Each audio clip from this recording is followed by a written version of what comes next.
Hello and welcome to Myth Monsters. My name is Erin and I'll be your host for these little snack bite-sized podcasts on folklore and mythical monsters from around the world. These podcasts focus on the actual cryptids, folklore and mythic monsters from global mythology, rather than focusing on the full stories of heroes and their big adventures. I'll also be dropping in some references that they have to recent culture, and where you can see these represented in modern day content, so that you can learn more and get as obsessed as I am about these absolute legends of the mythological world. Summer has finally come to an end, and thank goodness, I am truly ready for pumpkin spice latte and Halloween season.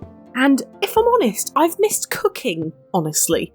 And it gets too hot in my house to cook when it's hot, so I hope you're as ready for the crisp autumn weather as I am. But this week, we are staying over here in chilly Britain, specifically in England, but it can also be found in the rest of Europe too. But this one is fiercely remembered within medieval folklore. Yes, we are looking at the Cockatrice this week. What is a Cockatrice, I hear you say? Well, it is considered a heraldic monster, but is mostly described as a two-legged dragon or serpent-like monster with a rooster's head. They would have massive talons with draconic tails and wings, but the full head of a chicken, wattle and comb included. They would be coloured in a dark brown hue around their face where they would have feathers, but their scaly draconic bodies would either be grey or light brown in colour. They were typically around 3 to 6 foot tall, so couldn't really be confused for a chicken or a dragon. However, they were extremely territorial and aggressive. These monsters would live in caves and have their own lairs within them, where they would live and breed with other cockatrice, as they would usually live in flocks, much like actual chickens. Female cockatrice were extremely rare, but there was enough of a population for them to have bred throughout their time in folklore. Their powers, though, are some of the most interesting things about them. They had the power to petrify any creature bitten or looked at by them, turning them to stone. And you may be thinking, this sounds very much like the Basilisk. And you are right, and we'll get onto their history together later on. They were not able to petrify others of their race, but other creatures could petrify them, such as basilisks. But when they were attacked, you would have the whole flock on you, making them very frightening opponents, and a lot of them as well.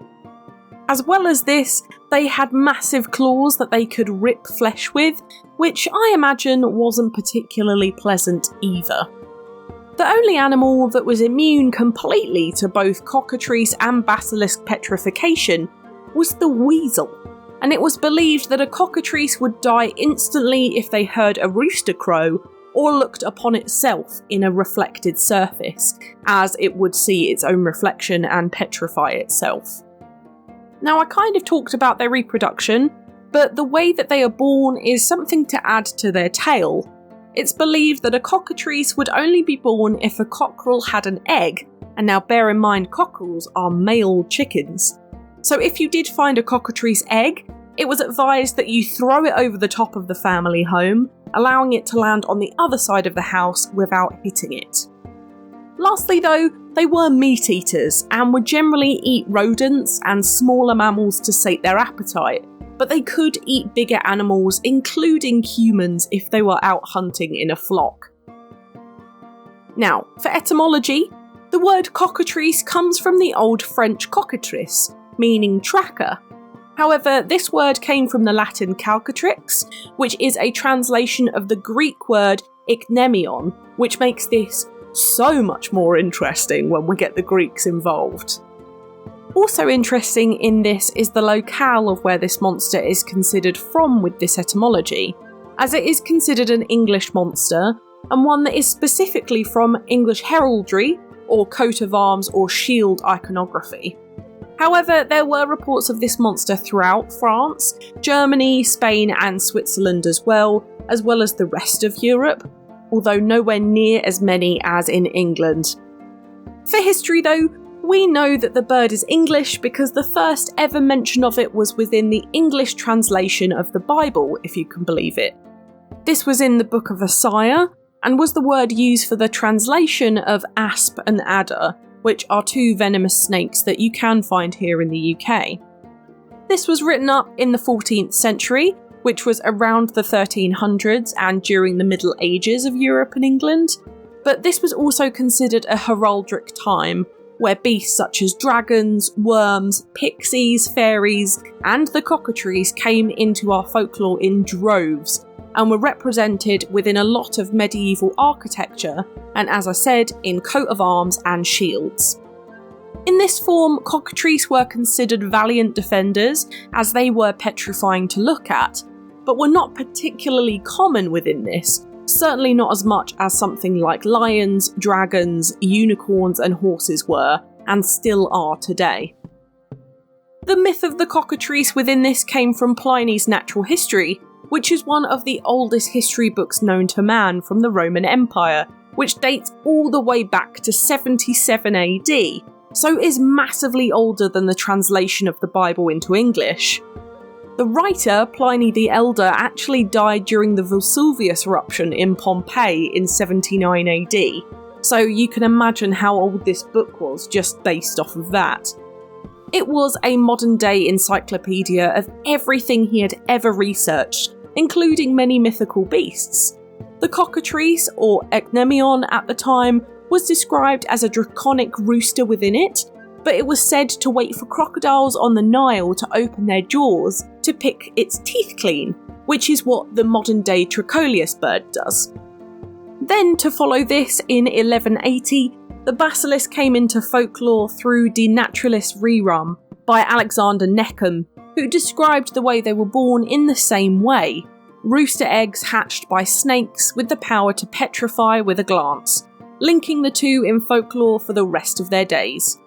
It's still said that the ultimate enemy of both the basilisk and a cockatrice is the rooster calling in the morning, and that they could both petrify the other, but not the same species. They also still had the same animal that was completely unaffected by them, the weasel, and in general, they were the complete opposites of each other in terms of their appearance, with the basilisk taking a more serpentine figure with feathers, and the cockatrice having more of a chicken look with some serpent features. These monsters have been merged throughout history into one, and only recently have been separated again and defined by the likes of Dungeons & Dragons, where they have been defined more by their differing animal features and generally how they kind of look.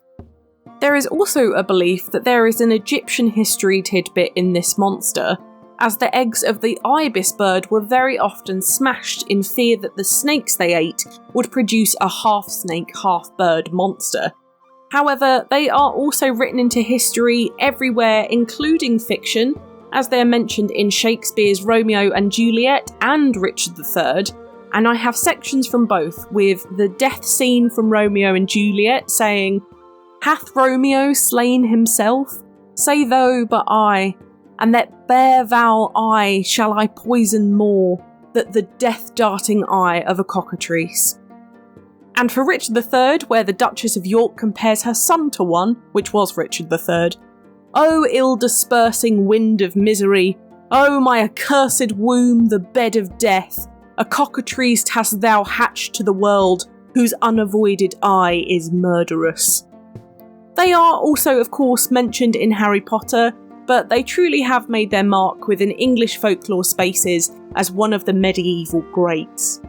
In terms of mythical comparisons, of course we do have to think about basilisks, but we've kind of already done the deep dive into them, and if you do want to hear more, I've covered them in another episode. I believe it was episode 14, so it's all the way back, about 100 episodes ago, where I do also mention the cockatrice because they are so intertwined.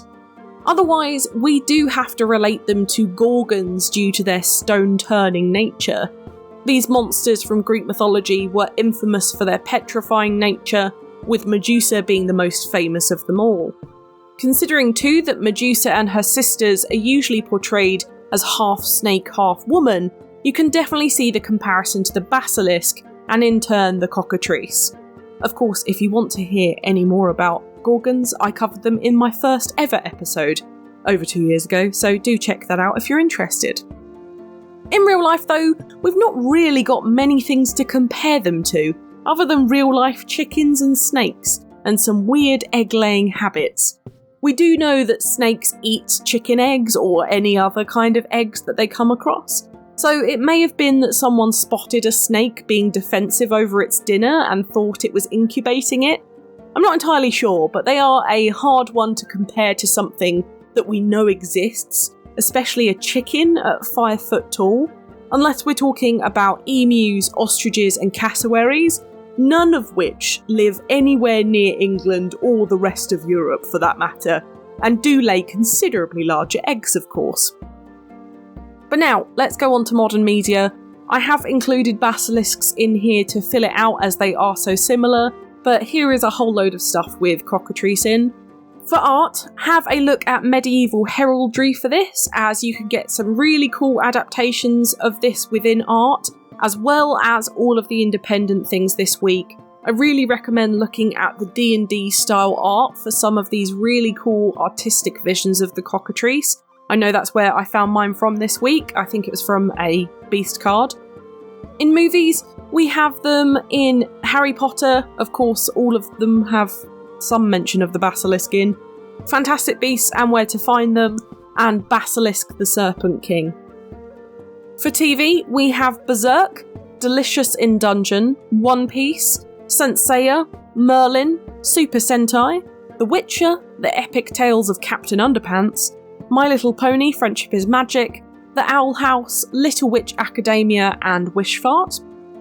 In video games, we have ones such as Dungeons & Dragons, Pathfinder, Dragon's Dogma, World of Warcraft, Harry Potter, Bokutai, The Sun is in Your Hand, Little Witch Academia Chamber of Time, RuneScape, NetHack, Total War Warhammer, Digimon, Zelda 2 The Adventure of Link, Terraria, Disgaea, Magic and Mayhem, Metal Gear Solid Peace Walker, Shin Megami Tensei, The Witcher, Mega Man Zero, For the King, God of War Chains of Olympus, Magic Shop, Final Fantasy 8, 10 and 15, Age of Wonders, Balsera Brothers, Dark Souls, EverQuest 2, Elden Ring, Ark Survival Evolved, and Dragon City.